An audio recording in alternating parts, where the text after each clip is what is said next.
El secreto de Don Herminio. Historia escrita y adaptada por Álvaro Ramos para relatos de horror.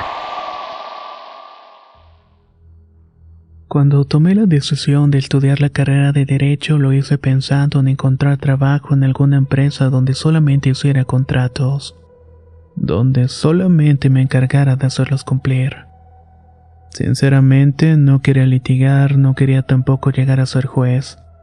Eso de tener tanta responsabilidad sobre mis hombros nunca me ha llamado la atención. Escogí una carrera que yo consideraba aburrida porque mi vida es aburrida. Elegí sumergirme en un montón de libros y leyes para no sumarme al mundo real. Era tan cuadrado mi forma de pensar que la posibilidad de que Dios existiera no cabía en mi mente. Si no hay pruebas factibles, para mí es un mito. Eso era lo que yo decía. Fue por allá del año de 1995 cuando entré a trabajar en una notaría pública. Para quienes no son de México, las notarías son las famosas corredurías públicas o firmas de escribanos. Prácticamente se encargan de dar fe y legalidad a los actos que las personas realizan y que necesitan el soporte del Estado. Conservan y resguardan todo tipo de información, documentos e incluso si se necesita pueden tener acceso a grandes fortunas. El poder que pueden llegar a tener algunos notarios es tal que en ocasiones se prestan para actos de mala fe. No era el caso de mi jefe, pero me tocó estar muy cerca con alguien que sí lo hizo. Una mañana el licenciado Ochoa nos llamó a una reunión y al parecer había ocurrido algo grave. Nunca nos llamaban a todos y generalmente las cosas importantes las veía con su hijo y una abogada que fungía como su mano derecha. De hecho, la última vez que estuvimos todos reunidos en su privado, era para avisarnos que posiblemente se retiraría por problemas de salud. Afortunadamente, se pudo recuperar y lo pudimos tener con nosotros por más tiempo. Bueno, al menos para mí fue la salvación. Los reuní aquí para avisarles que don Herminio Casares acaba de ser hospitalizado. Al parecer tuvo una caída mientras bajaba de su habitación y sus problemas de gravedad.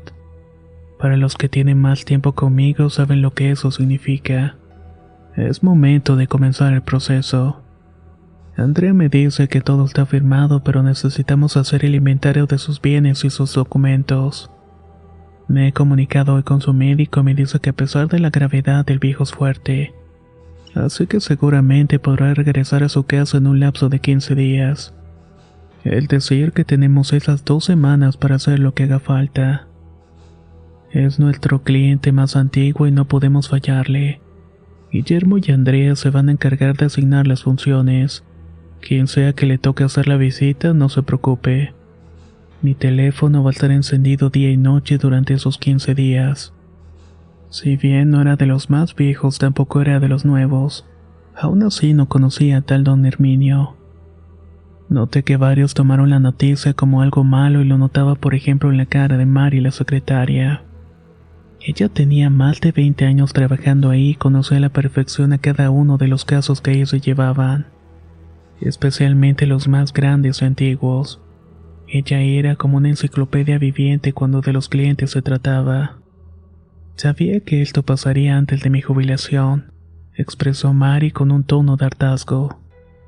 ¿Quién es don Herminio?, pregunté.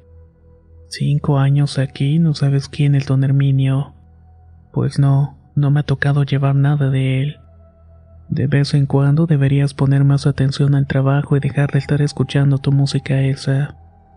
Tranquila, Mari, solamente es una pregunta. Perdóname, hijo, es que ahorita nos van a poner a correr a todos y la verdad es que no quiero que ese hombre se vaya a morir antes de que tengamos todo al corriente, me dijo y se metió al baño frotándose las manos de nervios. Si bien aquel tema me causaba curiosidad, no tanto como para preocuparme. Regresé a mi escritorio y me dediqué a hacer únicamente lo que a mí me tocaba. Hasta que de pronto el hijo del licenciado me mandó a llamar a la oficina. Paco, estuvimos hablando Andrea y yo y consideramos que eres el adecuado para hacer el trabajo en la casa de don Herminio, me dijo Guillermo. Tu experiencia en juzgados te hace idóneo para revisar papeles y encontrar lagunas legales que no se hayan resuelto. Teníamos pensado en mandarte acompañado, pero conociendo a don Herminio no va a aceptar a más de una persona extraña en su casa. No entiendo bien. Tengo que ir a trabajar a su casa. Sí, contestó Andrea. Te voy a explicar. Don Herminio nunca tuvo hijos y su esposa murió hace muchos años. Juntos hicieron una fortuna y fueron adquiriendo propiedades o invirtiendo en negocios que son los que han mantenido a don Herminio viviendo como vive. Él decidió que su herencia fuera donada a ciertas asociaciones que su esposa apoyaba, pero no de manera inmediata. Quiere que las propiedades se vayan entregando poco a poco y que todos los bienes materiales sean inventariados y cuantificados. Quiere que se haga un archivo de todos los papeles y que se revisen si ha faltado alguna contribución por cubrir. No te preocupes por la parte contable y de impuestos, eso lo voy a ver yo con su contador. Únicamente vas a hacer una lista de todo lo que tenga de valor en la casa. En esa carpeta va una lista de cosas que son cuantificables. Confiamos en ti y no te preocupes por los viáticos. Saliendo, Mari te da el cheque y con eso se cubren los gastos de 15 días. Más un extra para traslados y médico en caso de que lo necesites. Intervino apresurado Guillermo. Pero ¿cómo llego? ¿Qué es lo que tengo que hacer? Realmente no me dice mucho. Mañana a las 6 pasa Diego por ti. Él te va a llevar y te presentará con Guzmán, el cuidador de don Herminio. Ahí él te va a explicar absolutamente todo. Eso sí, don Herminio tiene muchas reglas. Respétalas todas aunque él no esté y no hagas más de lo que se te pide. Por eso te mandamos a ti. Mi papá te va a contestar en el momento que lo necesites. Solo asegúrate de que si lo llamas a él sea por algo de vida o muerte. Por cualquier otra cosa llámanos a nosotros. Esa tarde salí muy confundido de ahí, tanto que olvidé recoger el cheque y los viáticos. Mari pasó más tarde a dejármelo a mi casa y ya no servía de nada. No me daba tiempo de cambiarlo en el banco, y como no sabía dónde me dirigía o si en la ciudad había una sucursal, decidí guardármelo e irme únicamente con lo que tenía en mi casa. Esa noche no pude dormir bien. No dejaba de pensar en la cara de Mari cuando fue a entregarme el cheque y el largo abrazo que nos dimos. La señora siempre fue como una madre para todos allí, pero esa vez fue diferente. Sentía su abrazo más como una despedida. Debo dejar de pensar tonterías y tranquilizarme. Todo esto es un mero trámite. Seguramente es algún pueblo horrible a donde nadie quiere ir. Por eso me mandaron a mí como castigo por lo del cliente del rancho Estrella. Me decía a mí mismo mientras daba vueltas en la cama. La culpa que cargaba por un error que cometí ni siquiera me hizo cuestionar la decisión de mandarme a realizar aquel trabajo. Aunque bueno, tampoco era alguien que cuestionara mucho a mis superiores. En ese tiempo era muy conformista en todos los aspectos de mi vida. En la mañana siguiente, Diego, el chofer del licenciado, pasó por mí a la hora pactada. Era un tipo mayor acostumbrado a pasar el tiempo con el jefe, por lo que durante el viaje estuvo muy callado. De alguna manera, como que quería llegar rápido a dejarme para poder regresar a estar la mezuela del licenciado. ¿Sabes a dónde vamos?, le pregunté intentando sacarle plática. Pero el huraño chofer solamente se limitó a contestar que si no lo supiera no me hubiera mandado con él. Gente así me pone de malas. Nada les cuesta contestar como la gente con un simple sí y hubiera bastado. Pero no, el señor quiere hacerse el irónico y contestar de malas. En todo caso, no es mi culpa que lo haya mandado de mi chofer. Ese era su trabajo y si no le gustaba podía renunciar. Si ya tanto secretismo me tenía nervioso, la actitud de Diego me puso de malas. Ya quería llegar, pero solamente para bajarme de allí. Fueron como 3 horas de camino. Una fue por carretera federal y la siguiente 2 por un camino de terracería que yo desconocía. No es el camino que está a la vista y de hecho debes abrir una reja para entrar por ese camino, el cual con el paso de los días descubrí que cruzaba varios ranchos propiedades de don Herminio. Por esa razón nadie más pasaba por ahí. Era una vía única y exclusivamente para él. Rodeada de árboles y extensas tierras fértiles se lograba ver una enorme casa de tipo victoriana.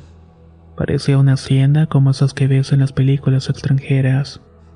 Muchas de sus paredes aún se conservaban con la madera original y el tejado ya se veía deteriorado, pero no había señas de que estuviera cayéndose.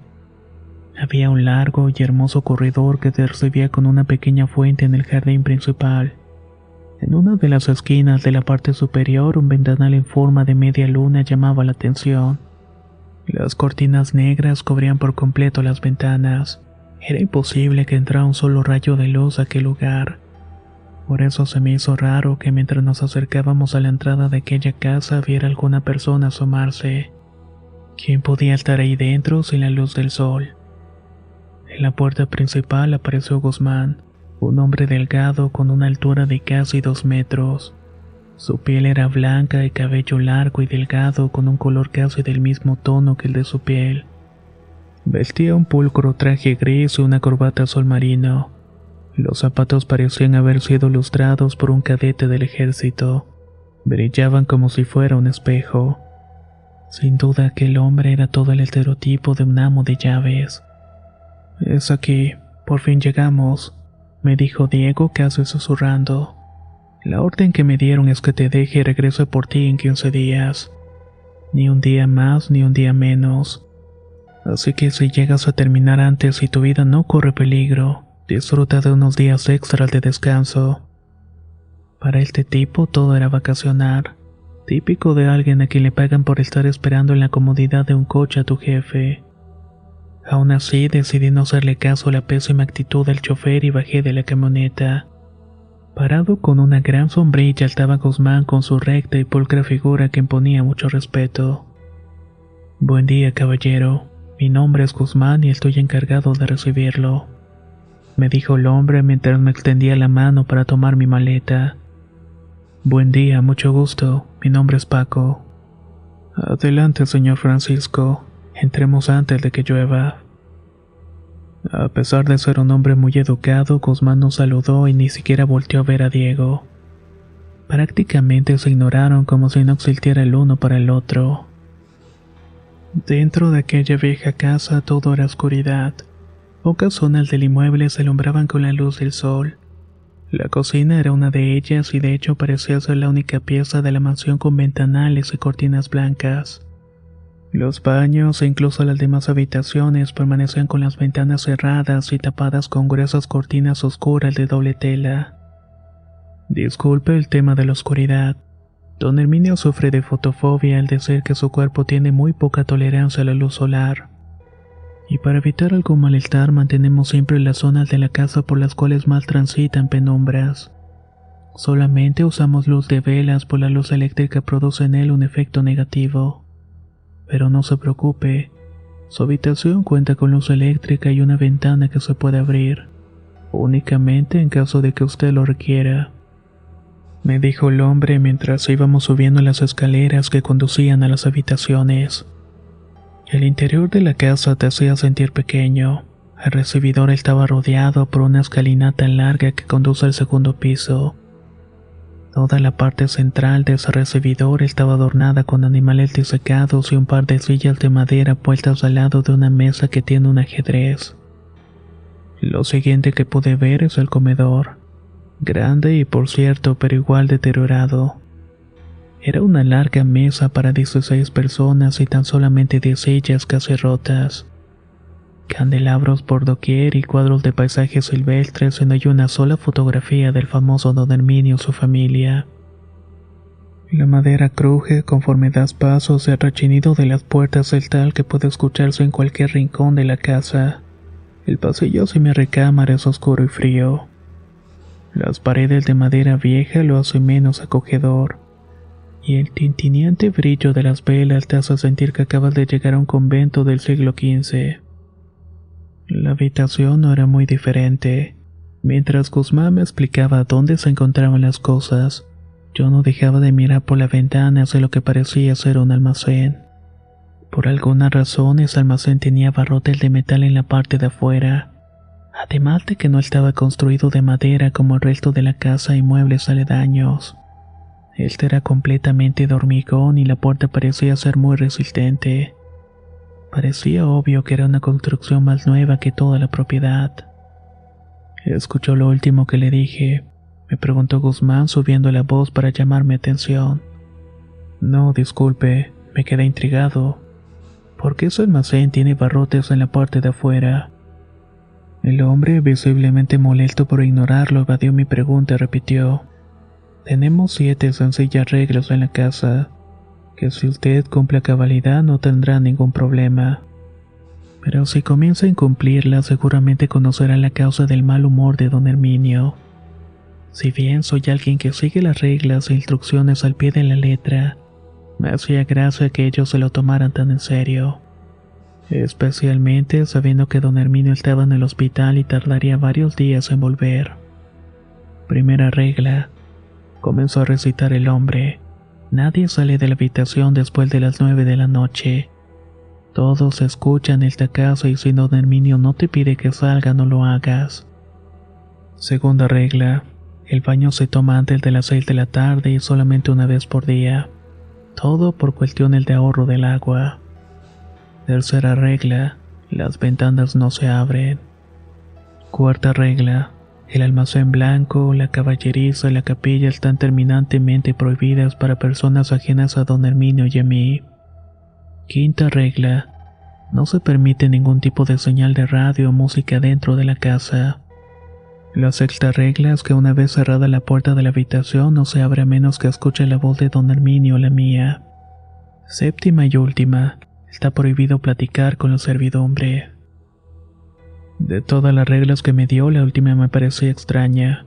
Desde que llegué no vi o escuché a nadie más dentro de la casa.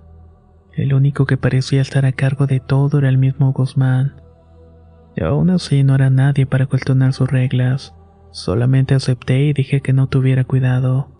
Era bueno para seguir las instrucciones. El hombre me miró de manera inusual y dijo: al principio así son todos. Toda esa tarde me la pasé en la habitación y leí los documentos que me habían dado en la notaría. Hacía un repaso de la lista de cosas que ya se tenía desde la última visita. Intentaba organizar para terminar aquel trabajo lo antes posible. Sabía que vendrían por mí pasados los 15 días, pero no me dijeron que yo no podía irme por mi propio pie desde el lugar. Al caer la noche, el viejo Guzmán tocó la puerta y la servidumbre ya se había ido y habían dejado preparada la cena. Lo invité a pasar y me acercó un plato con un emparedado y un vaso de té. Aquí comemos carne de cerdo casi todos los días. La crianza de porcinos es la actividad principal del rancho. El té es para que te haga digestión más rápido, agregó el hombre. Mientras cenaba, Guzmán me contaba sobre las generalidades del lugar, el enorme tamaño de la propiedad y lo bien que iba en el negocio del ganado y la cantidad de trabajadores que tenían. ¿Y a quién le va a quedar todo esto cuando muera el señor?, le pregunté a quemarropa. El explicado señor se levantó de la silla, me quitó el plato vacío de las manos y salió. Que pase buenas noches, señor, dijo con esa voz profunda que lo caracterizaba. A la mañana siguiente comencé mi trabajo y quería empezar lo antes posible. Me sentía animado y con mucha energía y había dormido casi 10 horas. Sentía mi cuerpo totalmente relajado. No sé si era por haber dormido en aquella cómoda cama o por el aire puro del campo, pero sin duda esa primera noche fue de total descanso. Cuando bajé al recibidor noté que habían 4 cajas con documentos, todos en desorden y algunos estaban casi ilegibles. No se les veía la tinta, pero alcanzaba a ver las firmas. Cargué las cajas hasta la mesa del comedor para comenzar a trabajar. Estuve casi 2 horas leyendo papeles y desempolvando los documentos, hasta que por fin pude conocer a la servidumbre. Aurora, una mujer de unos 50 años, apareció detrás de mí y con una voz dulce me preguntó si quería algo de desayunar. Estaba tan concentrado con lo mío que cuando la escuché hablar di un salto y la mujer se disculpó y volvió a ofrecerme algo de comer. Acepté y aproveché la interrupción para descansar y la acompañé a la cocina y sentí como la luz natural me cegaba por el momento. Pasar tanto tiempo en la oscuridad o bajo la luz tenue provoca en nuestros ojos un efecto de adormecimiento. Y cuando los rayos del sol entran por nuestros ojos, la primera reacción es de mucha sensibilidad. Con el tiempo uno se acostumbra, me dijo Aurora. Lástima que usted no va a estar mucho tiempo aquí. Así es, solamente 15 días o menos. Así es, joven, o menos, respondió. ¿Dónde está Guzmán? Debe estar supervisando a la gente del campo. Él aquí se encarga de todo cuando don Herminio se enferma. ¿Y don Herminio se enferma muy seguido? Pues lo normal. Por su edad ya cualquier cosa le cae mal. Cada vez es más común que salga del rancho. Pero me imagino que tiene hijos o familiares que lo ven cuando está en el hospital. Porque por lo visto Guzmán nunca sale del rancho, ¿verdad? Eso no lo sé, joven. Únicamente Dios sabe. Era un hecho que para trabajar en el lugar tenías que ser sumamente discreto y misterioso. La verdad a mí no me importaba en lo más mínimo la vida personal de don Herminio. Solamente quería saber algo que pudiera ayudarme a avanzar más rápido con el trabajo. Tal vez debía dejar una herencia o prevenir un juicio de intestado, y eso me facilitaría mucho las cosas. Ese día no vi a Guzmán por la casa y era extraño que alguien que parecía respetar las reglas tanto como yo anduviera así como si nada. Tomé mi baño antes de las 6 de la tarde como se me había indicado. Me recosté a leer mientras esperaba la cena y abajo no se escuchaba un solo ruido y no sabía si Aurora seguía en la casa. Así que por una mezcla de hambre y curiosidad decidí bajar a comer algo, aunque ya pasaban de las 9 de la noche. Abajo era total oscuridad. El crujir de la madera que salía de cada uno de mis pasos se intensificaba por el eco. No había una sola luz encendida y las ventanas permanecían cerradas. Tomé una vela que estaba siempre en la mesa del centro, la encendí y pude alumbrar un poco el sitio. Todo parecía muy tétrico por las noches. Los enormes muebles te hacen ver sombras donde no hay nada. Y el movimiento de la flama hace que la luz parezca hipnotizarte. Pero es ese silencio lo que te desespera hasta que escuché un golpe. Aquello no era un golpe cualquiera. Venía de abajo y venía del piso. Si bien no era una zona de mucho frío, que había la posibilidad de que tuviera caldera y que las tuberías fueran tan viejas como su dueño. Aunque haciendo memoria mi recámara no tenía calefacción. No hice caso a aquel ruido y seguí caminando hasta la cocina y al abrir la puerta una sombra me alertó. No podía ser Aurora. Esta sombra era mucho más alta y corpulenta. Tampoco parecía ser Guzmán, pues su delgada figura no coincidía. Caminé hacia atrás lentamente y si era un ladrón tenía que correr a mi habitación lo antes posible. Salí de la cocina y en ese momento comencé a correr. La vela se apagó por la acción, pero ya no importaba y escuchaba el crujir de la madera detrás de mí. Sabía que alguien me venía persiguiendo. Al llegar a las escaleras, la puerta de la entrada se abrió y era Guzmán. Ese sí era él. El hombre, al verme corriendo y asustado, cerró de inmediato y dejó la casa de nuevo en la oscuridad. Ahí solamente pude escuchar el forcejeo de Guzmán con la otra persona. Me encerré en mi recámara y me puse a guardar mis cosas. Si el ladrón le hacía daño a Guzmán, seguramente yo seré el siguiente. Esperé unos minutos hasta que dejé de escuchar los ruidos y me acerqué a la puerta y escuché los pasos de alguien. Es él, me dije mientras tomaba una botella de perfume para defenderme. Un par de golpes en la puerta y la voz conocida de Guzmán me hicieron sentir más tranquilo. ¿Está bien, señor?, dijo el hombre con su acento característico. Sí, Guzmán, estoy bien. ¿Tú lo estás?, le pregunté mientras abría la puerta. El hombre entró a la recámara con una vela en la mano, se acercó a mí y me dijo de una manera que cualquiera haría temer. Que sea la última vez que usted desobedece una orden. Se le dijo que nadie sale después de las 9 de la noche y nadie significa nadie. Me disculpé y le expliqué que tenía hambre y que no sabía si estaba solo en la casa, pero que no me imaginé que alguien hubiera entrado a robar la comida. Nadie entró a robar nada. Camilo es el velador y él tiene permiso para entrar y salir de la cocina a cualquier hora. El error fue mío por no haberlo presentado antes. El desayuno es mañana a las 7 y si no bajas ahora no comerás hasta el almuerzo, me dijo visiblemente enojado. Al día siguiente decidí que no quería pasar 15 días en ese lugar. Me apresuraría a terminar mi trabajo lo antes posible para irme. Ya ni siquiera quería conocer al famoso Herminio. Con conocer a sus esbirros me bastaba. Estuve encerrado en el despacho de don Herminio por órdenes de su empleado y los siguientes días no pude ver la luz del sol. Desde que amanecía, el tipo me acompañaba a ese despacho y me dejaba ahí. Constantemente llegaba con más y más documentos para revisar. Algunas cajas únicamente contenían revistas viejas. Ni siquiera tenían que ver con las propiedades del jefe. Ya sentía que solo estaban tratando de hacer que perdiera el tiempo. Cerca del día 8 le pedí a Guzmán un teléfono para hablar con mi familia para decirles que estaba bien. Pero él me lo negó y según su explicación es que en el rancho no había teléfonos. Únicamente había en las oficinas, pero estaban a 1 hora de camino. Y que era mucho mejor salir desde muy temprano. Cada día de los siguientes 2 me dijo lo mismo. Nadie me podía llevar. Comencé a sentirme más como un prisionero que como un invitado. Sabía que mi estancia en el lugar era laboral, pero de todas maneras esperaba un poco más de cortesía de su parte. La carne de cerdo me estaba aburriendo sin mencionar que estaba provocándome malestares estomacales. Lo único que tomaba en ese lugar era agua, té y leche. A pesar de tener muchas gallinas, nunca comíamos pollo o huevos. Casi toda la comida era carne roja. Una tarde más me negué a comer más carne y le pedí a Guzmán que me buscara otra cosa. Me conformaba con un simple plato de frijoles con queso. Pero ya no quería seguir comiendo aquello. El hombre, cada vez más molesto, me dijo que nadie tenía un trato especial.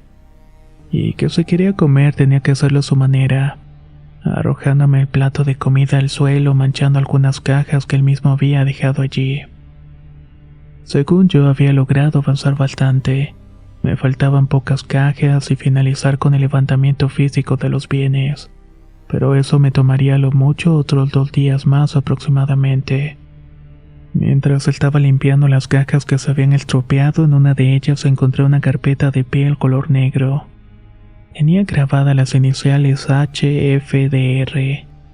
Inmediatamente lo relacioné con Herminio Fernández del Río. Dentro de dicha carpeta había documentos personales. Documentos que demostraban que efectivamente don Herminio tenía hijos o que al menos los tuvo en algún momento. También encontré lo que parecía ser un acta de defunción, solo que no podía leer el nombre de quién era. Le di una lectura rápida a aquellos documentos. Pude encontrar algunos viejos contratos firmados por don Herminio en la notaría para la cual trabajaba. Me interesaba saber qué contenían aquellos documentos, pero en cuanto me dispuse a leerlos con detenimiento, Guzmán entró con el plato de comida y la taza de té. Al verme con aquella carpeta en las manos, dejó la comida en una mesa y se apresuró a quitármela de las manos. Estos documentos no son parte de tu trabajo. Son documentos de valor sentimental para don Herminio. Dámelos. Le entregué la carpeta al hombre, que se veía nervioso y esta vez su molestia se había transformado en miedo. Guzmán no dijo nada y salió del despacho cerrando con llave por la parte de afuera. No quise saber nada y solamente me apresuré a terminar mi trabajo. Las cosas en ese lugar ya no me estaban gustando.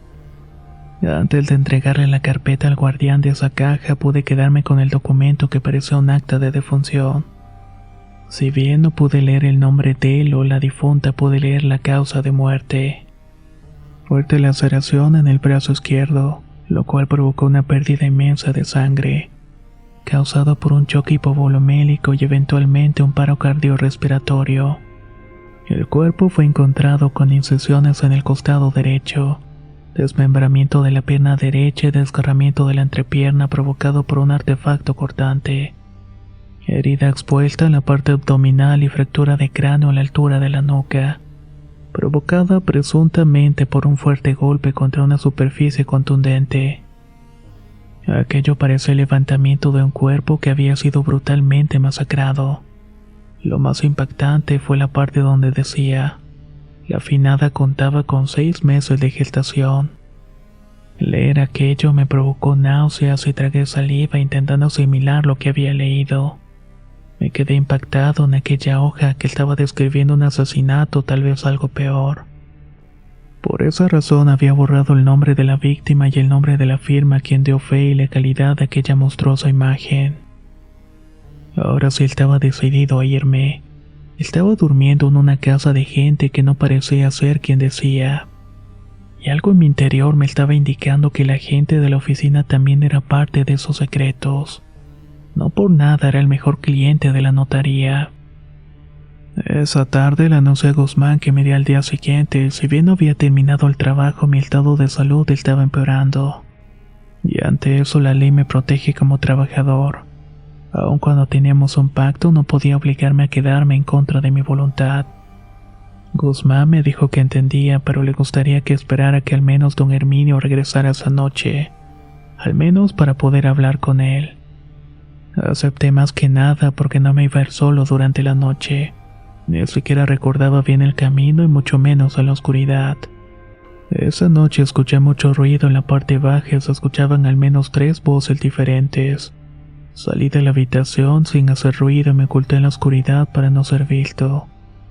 Ahí pude ver cómo Guzmán y Aurora ayudaban a un anciano a entrar en la habitación del fondo, la habitación de don Herminio.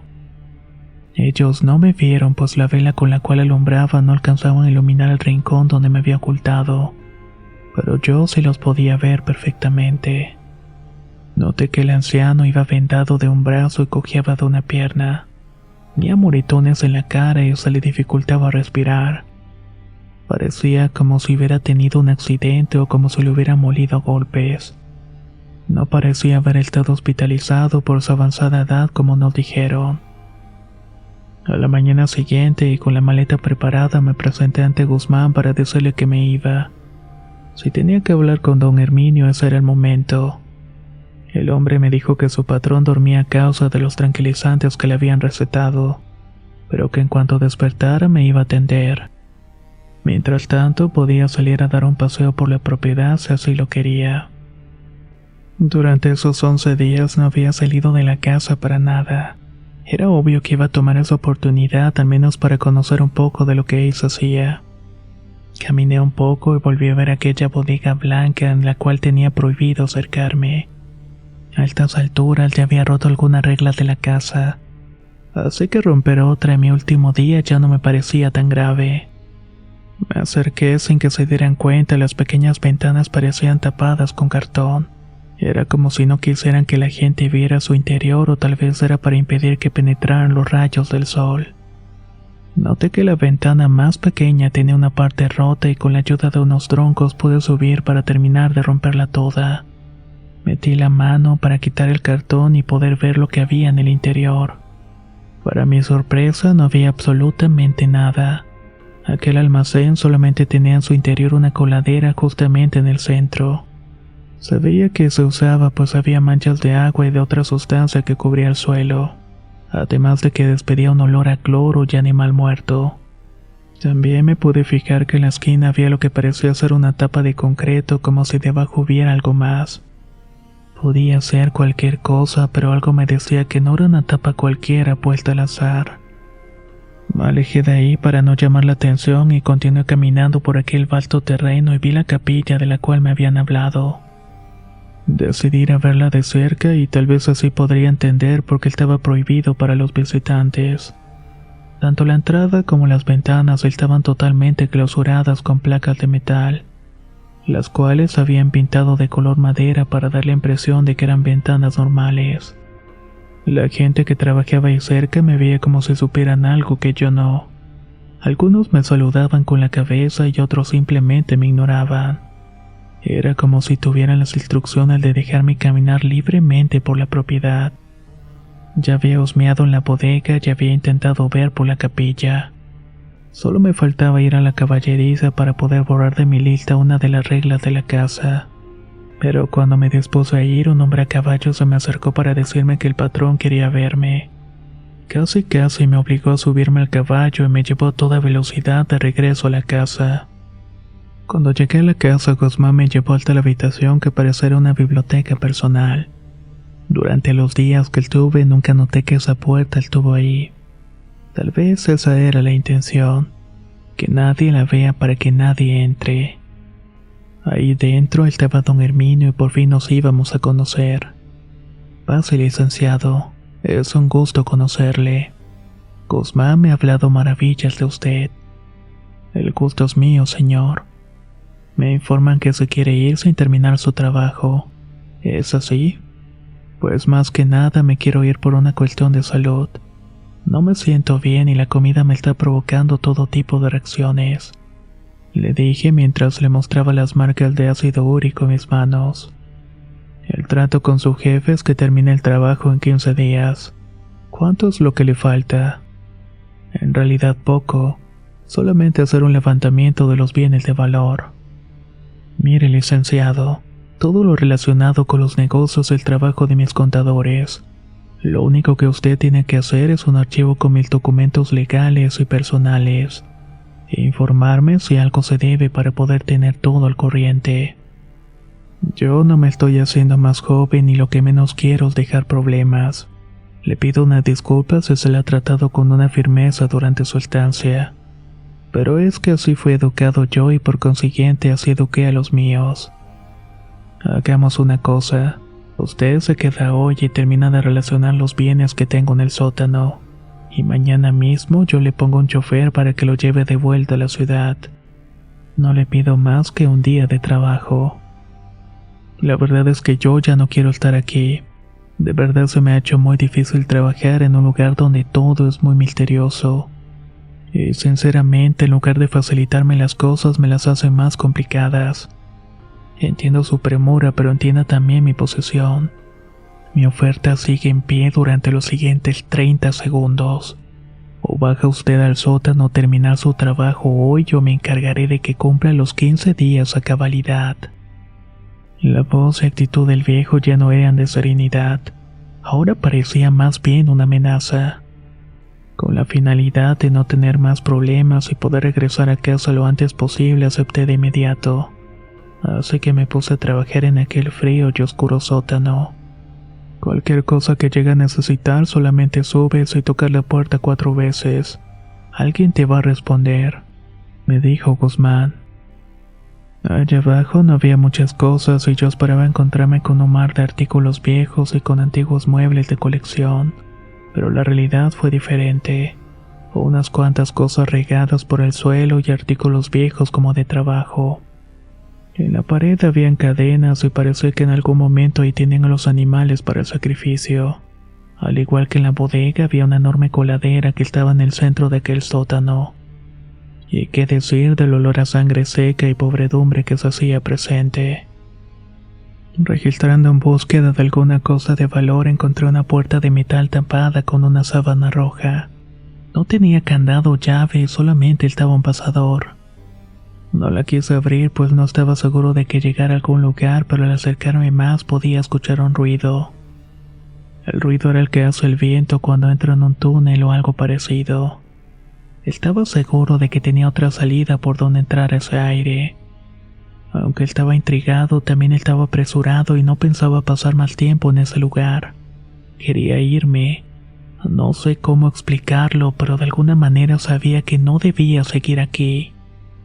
De pronto un ruido como de un animal me alertó. Se escuchaba una respiración rasposa como jadeante. Podía escuchar que algo estaba olfateando y seguramente era a mí. Intenté salir del sótano previendo de que aquella puertezuela fuera a salir algún cerdo salvaje con tanta hambre que pudiera atacarme, pero aquella puerta estaba cerrada por fuera. ¡Ábrame! ¡Ábrame!, gritaba con todas mis fuerzas. Guzmán, ya terminé mi trabajo. Ábreme la puerta. No tenía respuestas y si ponía atención podía escuchar pasos y voces que se apresuraban a terminar alguna labor. Estaba seguro que me habían escuchado, pero por alguna razón los trabajadores tenían la instrucción de no ayudarme. En ese momento escuché la portezuela abriéndose de golpe. El sonido del pesado metal contra la pared provocó un eco tan fuerte que tuve que taparme los oídos por las vibraciones. Lo siguiente que pude ver fue lo que parecía ser un hombre completamente desnudo y muy corpulento saliendo de aquel túnel. Tal vez pudiera exagerar, pues el miedo hace que veamos el peligro todavía más amenazante, pero podría jurar que ese hombre que caminaba en 4 patas podría medir unos 2 metros de altura. Tenía la espalda totalmente encorvada y los pies parecían ser de un chimpancé. Eran enormes y peludos y los músculos que se le marcaban con cada paso que daba me podía dar cuenta que tenía mucha fuerza. No hablaba y se comportaba como si fuera un animal, olfateando todo el lugar, y en ese momento me di cuenta que donde debería estar sus ojos no había más que carne. Aquella cosa era ciega y por eso usaba el olfato para localizarme. Ahora entendía por qué nadie respondía a mi llamado y corrían para estar atentos a cualquier cosa. No estaban atentos a mí. Esperaban a que aquello terminara conmigo para limpiar el desorden. Aquello estaba jadeando y dejaba caer su saliva por todo el piso. Esa saliva parecía estar mezclada con sangre, pues tenía un tono cobrizo. Apestaba horrible y era como si tuviera meses sin recibir un baño. Su órgano sexual parecía estar excitado y era como si aquella cacería le provocara una visible emoción. De inmediato comencé a ver todo a mi alrededor y tenía que ubicar algo con lo cual defenderme en caso de que aquella bestia me atacara. En el fondo del sótano pude divisar un juego de martillos colgados en la pared. El problema era que cómo iba a llegar hasta allá sin ser detectado por aquella bestia semihumana. Intenté dar un paso y la madera crujió lo suficiente para alertarlo. Ahora me había escuchado y ya sabía hacia dónde caminar. Aquello comenzó a avanzar lentamente hacia mí y movía la lengua de manera grotesca y enseñaba su horrible y demacrada dentadura en señal de presencia. Me parecía muy impresionante cómo lo que parecía ser un hombre podía comportarse como un animal. Y lo peor era imaginar las cosas horribles que hacía en el sótano de aquella casa. Aquello realmente era una persona. ¿Cómo se llamaba antes de convertirse en eso? ¿Y qué tuvo que pasar para que perdiera su humanidad de esta manera tan horrible? Me di cuenta que si lo dejaba avanzar lo suficiente podía saltar desde la escalera hacia un mueble viejo.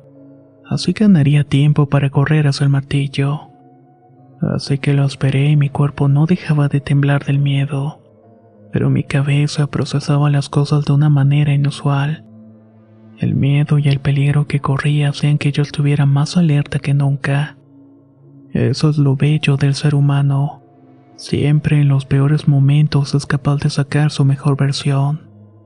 Aquello comenzó a subir las escaleras como si fuera una lagartija, con sus brazos casi en posición de escuadra y sacando la lengua de manera veloz. Cuando estuvo lo suficientemente cerca dio un salto y aquello no supo qué hacer. Corrí hacia el fondo de ese sótano y el hombre dio la vuelta para buscarme de nuevo. Armado con 2 viejos y oxidados martillos, decidí caminar sin hacer ruido. Entrar al túnel y cerrarlo en cuanto pudiera y ni siquiera sabía si se podía hacer todo aquello. Pero les repito, mi mente estaba trabajando de una manera increíble en ese momento. Me quité los zapatos y comencé a caminar lentamente hacia la puerta de metal que estaba allí. Aquello no paraba de olfatearme. Para ser un animal no tenía muy buen olfato. Estaba a unos 2 metros de la puerta cuando aquello se me adelantó y se metió. Había regresado por donde llegó y yo seguía sin saber qué hacer. Era obvio que nadie me abriría la puerta y lo único que me quedaba por hacer era seguir ese camino. Me estaba arriesgando a que aquello me hiciera daño dentro del túnel. No tenía opción y vi al hombre bestia perderse en aquel oscuro pasadizo. Decidí seguirlo sin hacer mucho ruido. El olor era lo peor. Se respiraba muerta ahí dentro y se respiraba la podredumbre y la sangre de lo que parecía ser un matadero. En un momento llegué a un punto donde el túnel se dividía en 2. Hacia ambos lados se veía igual de oscuro, pero tomé el camino de la derecha que me indicaba que ahí era donde se ocultaba aquel extraño deforme ser. Avancé por ahí hasta ver una escalera pegada a la pared de piedra. Subí y al llegar al tope tuve que remover una pesada placa. Al salir al exterior del túnel me di cuenta que estaba dentro de la bodega blanca a la cual todos teníamos prohibido entrar. Sin duda, y por la ubicación del terreno, el otro camino me hubiera llevado hacia la capilla. Ahí es donde seguramente estaba encerrado la mayor parte del tiempo aquel hombre, aquella bestia o lo que sea que fuera aquello. Intenté romper las puertas y las protecciones de la ventana y tenía que ser cuidadoso de no llamar la atención. Si alguien se daba cuenta de que seguía vivo, podía ser lo último que hiciera. Por alguna razón nadie me estaba buscando. Entendí que tal vez pensaban que aquel hombre acabaría conmigo de alguna manera. Ellos esperarían a que pudiera tranquilizarlo y en ningún momento contaron con que yo siguiera vivo. Los minutos pasaron y yo seguía intentando romper la puerta, hasta que vi a una persona acercarse a la bodega.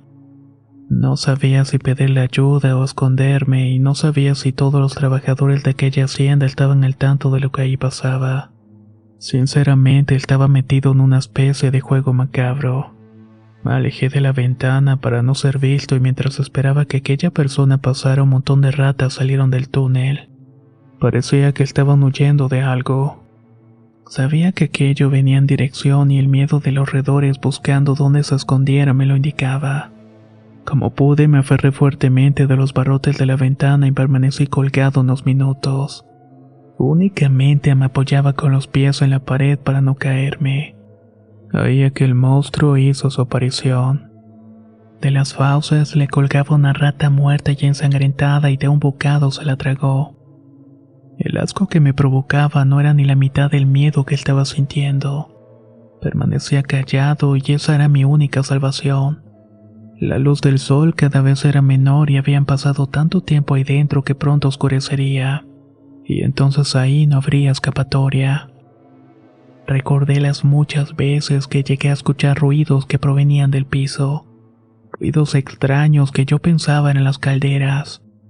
Recordé las tantas veces que Guzmán me mintió haciéndome creer que las cosas que yo notaba extrañas eran a causa de la edad de aquella oscura mansión.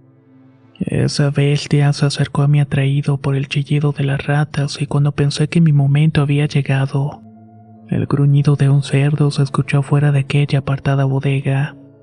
Para mí ese animal fue la salvación y para aquella bestia significaba que la cena estaba servida. Como si fuera un perro adiestrado, la bestia dio pasos hacia atrás buscando una esquina. La pesada y vieja puerta de metal se abrió lentamente y una figura conocida se hizo presente. Era Guzmán. El hombre sostenía la correa de un cerdo joven y lo suficientemente pequeño para ser el postre de aquella cosa, pero lo suficientemente grande para dejar aquello hecho una porquería de vísceras y sangre.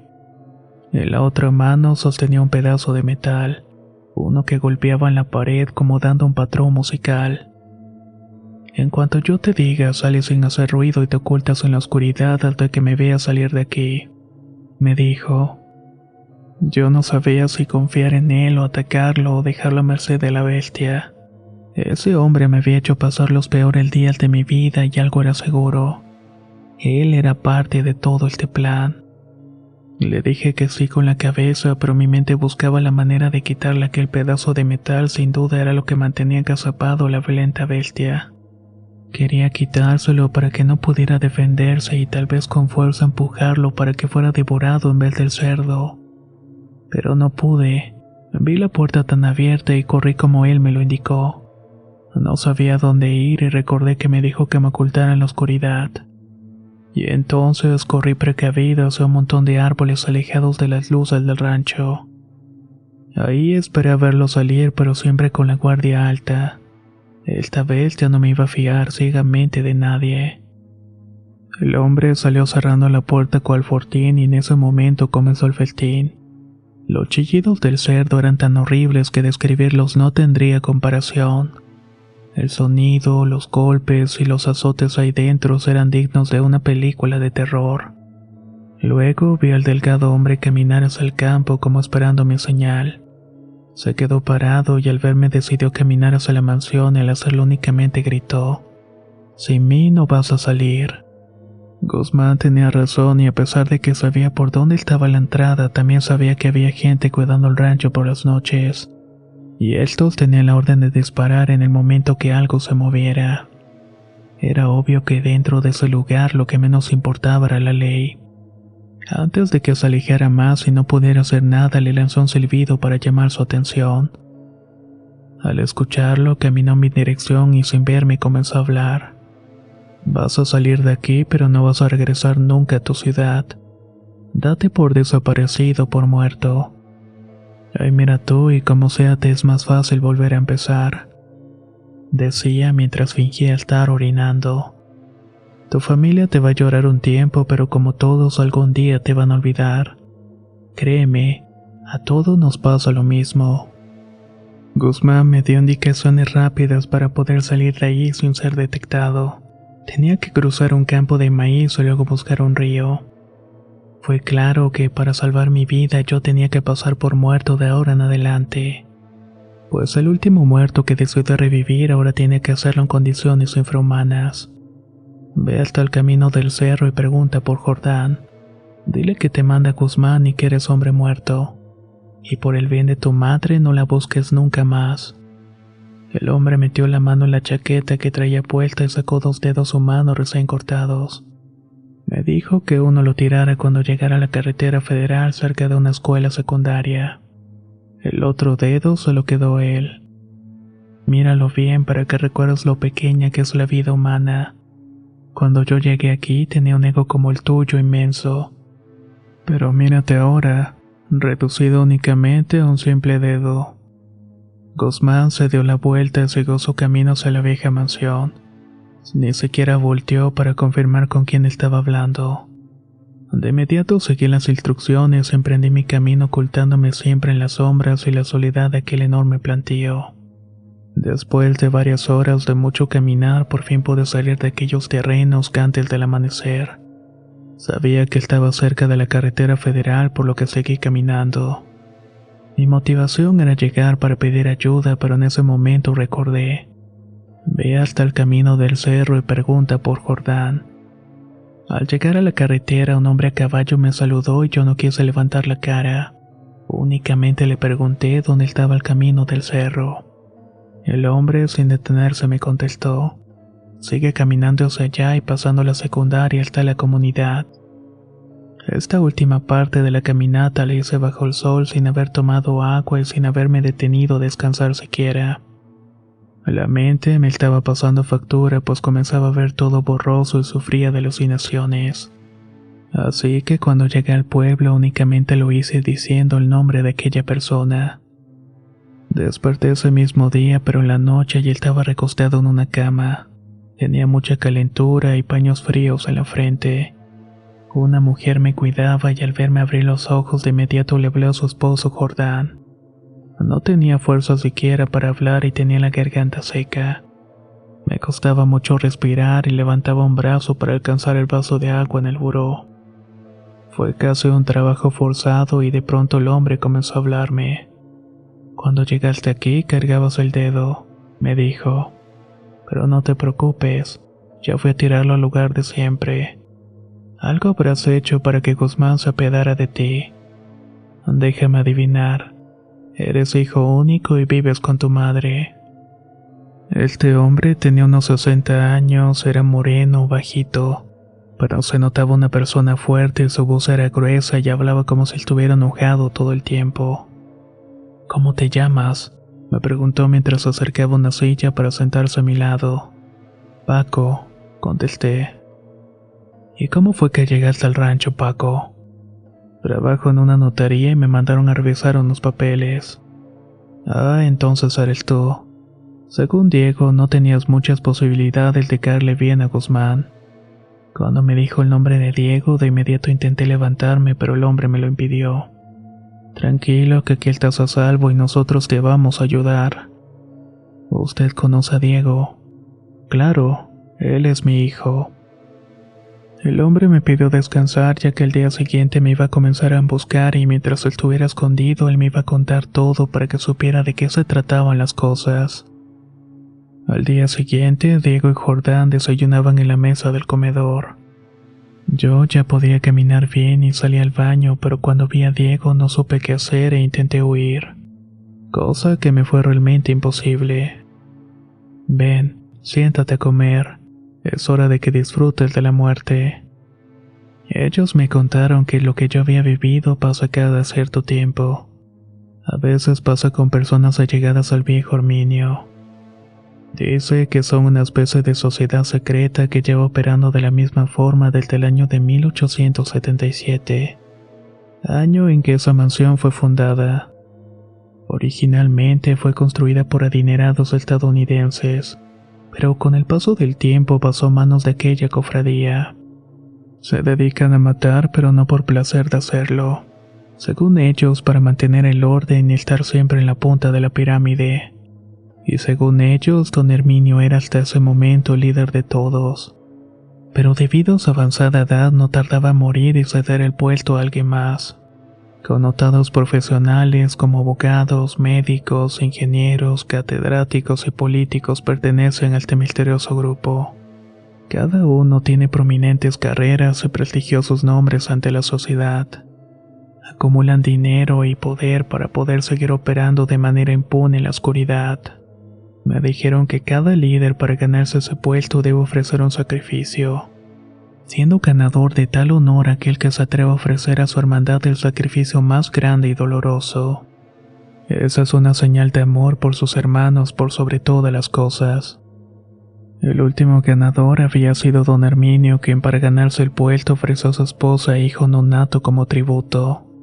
Lo hizo ante los ojos de su hijo mayor, quien a causa de tal macabro espectáculo perdió la cordura y se volvió una amenaza para la organización. Mi ex jefe era parte de todo aquello y también como los demás miembros tenían que ofrecer cada cierto tiempo y de manera cíclica un tributo de confianza. Y el líder decidiría si éste vivía o moría. El último en ganarse el derecho de vivir fue Guzmán, dijo Diego. Aunque en un inicio pareció gozar parte de eso, con el tiempo demostró todo lo contrario. Guzmán era un médico cirujano de la capital del país, perteneciente a un gran y afamado hospital.